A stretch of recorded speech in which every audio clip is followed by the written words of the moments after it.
Okay, so Assalamu alaikum. Well, in this video, we'll take a look at the abdominal recesses. We know that in addition to lesser sac, there are some also membrane-bound cavities inside the peritoneal cavity, जिनको हम sub recesses या sub peritoneal spaces कहते हैं.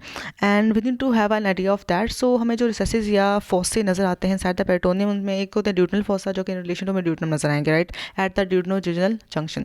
और एक होता है उसमें cecal recesses जो कि in relation to cecum नज़र आएंगे at the cecoiliac या iliocecal junction.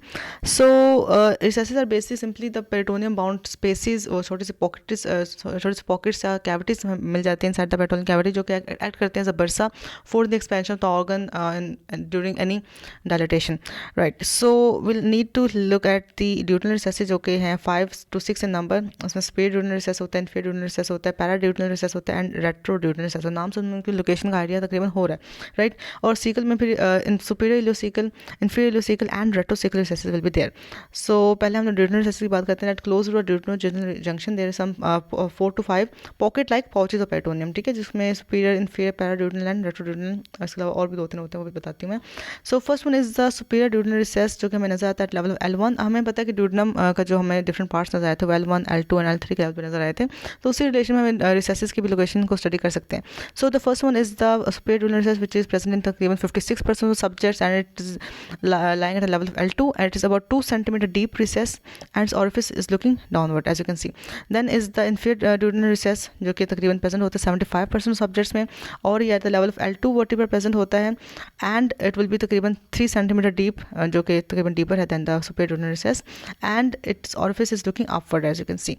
अच्छा जी, next one is the paraduodenal recess जो कि हमें यहाँ पर नज़र आ रहा है and it is present in about 20% of subjects और इसकी हमें फ्री बॉर्डर में नज़र आती है इन्फीरियर मेजेंटेरिक वेन, राइट? तो हमें ना डिफरेंट रिसेसेस की जो रिलेशन है टू डिफरेंट आर्टरीज या वेसल्स हमें इंपॉर्टेंट हमें आना चाहिए, ठीक है? ये पूछा जाता है कि जो हमारी इन्फीरियर मेजेंटेरिक वेन है वो किस ड्यूडनल रिसेस के रिलेशन में पाई जाती है, तो that is a paraduodenal recess, right? So it's orifice with looking towards right because you know that यहाँ से स्टमक आ रहा होता है and then it becomes a duodenum. So ऐसे करके जिस ऐसे, ठीक है? सो ये फिर लेफ्ट साइड हुई और ये होगी राइट साइड, ठीक है?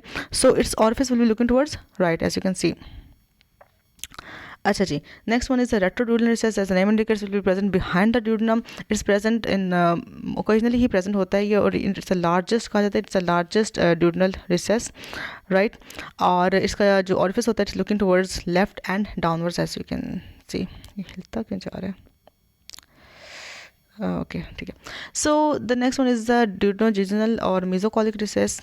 इट इज़ ऑल्सो प्रेजेंट, यहाँ पे नज़र नहीं आ रहा है. इसको हम एक और डायग्राम देखते हैं. ड्यूडनोजेजुनल रिसेस को हम लोग मेसोकॉलिक रिसेस भी कहते हैं. तकरीबन 20% सब्जेक्ट्स में प्रेजेंट होता है. It's about 3 centimetre deep and its apex will be looking downwards and towards right. So ये इतना इंपॉर्टेंट नहीं है but since it was mention so I thought कि हमें पता होना चाहिए कि कैसा दिखता है. And the fourth recess is going to be the mesenteroparietal recess या मेसेंटेरोपैराइटल फॉसा ऑफ वॉल्डेयर जो हमसे कहते हैं. तो इन्हीं रिसेस को हम लोग फॉसा भी कह सकते हैं because these are also simply the depressions और ये तकरीबन एक तरह के ना जिसे कहते हैं कि कैविटीज हल्की सी बन जाती हैं इन द एब्डोमिनल कैविटी. अच्छा जी, तो the next one was the mesenteroparietal recess या mesenteroparietal fossa of Waldeyer. It is present in almost just 1% of subjects and it lies in the upper part of the mesentery. We know that duodenum also has a mesentery, तो उसके upper part में हमें ये नजर आता है and it's containing some superior mesenteric vessels. So in relation to mesenteroparietal fossa or mesenteroparietal recess will be finding superior mesenteric vessels just like we had in case of paraduodenal recess the inferior mesenteric vein. तो हमें पता होना चाहिए कि किस recess में कौन सी vessels वगैरह पड़ी हुई हैं एंड बस. और इसका जो ओपनिंग होती है towards left point कर रही होती है, तो we should be knowing that thing up. So ये हो गया हमारे 5 से 6 recesses in relation to duodenum which was the duodenal recesses. तो ये कुछ ऐसे दिख रहे होते हैं कि जहाँ भी fold of peritoneum होता है तो नीचे हल्की सी कैविटी बन जाती है, तो that is called as a recess या as a fossa. तो this was a superior duodenal recess, the inferior duodenal recess and paraduodenal भी और retroduodenal भी कुछ ऐसे दिखता होगा. Next is the cecal recesses. So folds of peritoneum close to cecum produce 3 peritoneal recesses called as the superior ileocecal, inferior ileocecal. हमेशा हमें recesses ना 2 parts के ना junction में नजर आता है, लेकिन previous case वो duodenojejunal junction में था और यहाँ पे वो ileocecal junction में present है and the retrocecal recesses are there. So as you can see एक इस तरह से फोल्ड पैटर्न का नीचे रिसेस बन जाता है, देन अगेन फोल्ड पैटर्न का नीचे रिसेस बन जाता है एंड अगेन फोल्ड पैटर्न का नीचे रिसेस बन जाता है. तो दैट आर द फोसी और the recesses in relation to the caecum. So the superior ileocaecal recess is quite commonly present, और ये इसका जो फोल्ड पेट्रोनियम होता है वो वास्कुलर होता है, उसमें वेजल्स वगैरह प्रेजेंट होती हैं, and it is present between ileum and the ascending colon, जो कि हमें नज़र भी आ रहा है, इस लेवल पे प्रेजेंट होता है, and orifice will be pointing downwards and to the left as you can see. अच्छा जी, the next recess is inferior ileocaecal recess, जो कि कवर होता है by the bloodless fold of Treves. अब हमें कन्फ्यूजन हो रही होगी कि ये ब्लडलेस फोल्ड ऑफ ट्रेविस क्या है, तो simply the ileocaecal fold of peritoneum जो कनेक्ट कर रहा है इलियम को विद द सीकम, तो since it is not containing any vessels unlike the superior ileocaecal fold, तो इसमें कोई वेजल्स नहीं होती, इस वजह से हम कहते हैं इसको ब्लडलेस फोल्ड ऑफ ट्रेविस, जो कि सिंपली एक इल्यूसिकल फोल्ड ऑफ पेट्रोनियम और कुछ भी नहीं है। And the orifice will be looking towards downwards and towards the left as you can see, and then we have the retrocaecal recess, जो कि बिहाइंड द सीकम प्रेजेंट होगा as we can appreciate. So ये occasionally contain कर होता है appendix पे अपने अंदर, so it's orifice will looking downward.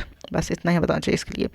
The next recess is the intersigmoid recess. ये हमारे अंदर तो नहीं होता, but it's present in infants and in fetuses, and it will be present at the behind the apex of the sigmoid mesocolon. We know that every part of the certain parts of the gut, they have to be connected to the posterior or anterior abdominal wall by the way of certain mesentery, certain you can say mesogastrium वगैरह। तो this is the mesentery of the sigmoid colon, जो कि at the level of posterior abdominal wall एक apex बना रहे होते हैं। So behind that apex we have a fold of peritoneum or a pocket of peritoneum blind cavity called as the intersigmoid recess. So it lies behind the apex of the sigmoid mesocolon, or its orifice looks downward. So this is the sigmoid colon, this is the sigmoid mesocolon, this is the apex, and इसके behind हमें fold of या एक fossa नजर आता है peritoneum line, that is called as the intersigmoid intersigmoid recess, right? So we had the duodenal recess, we had the cecal recess, now we have the intersigmoid recess. So that was all about the sub cavities of the peritoneal cavity. बस ये था, इसको हम fossa भी कह सकते हैं, recesses भी कह सकते हैं, और हल्की सी cavities भी कह सकते हैं, depressions भी कह सकते हैं. So that was all about it. Thank you so much.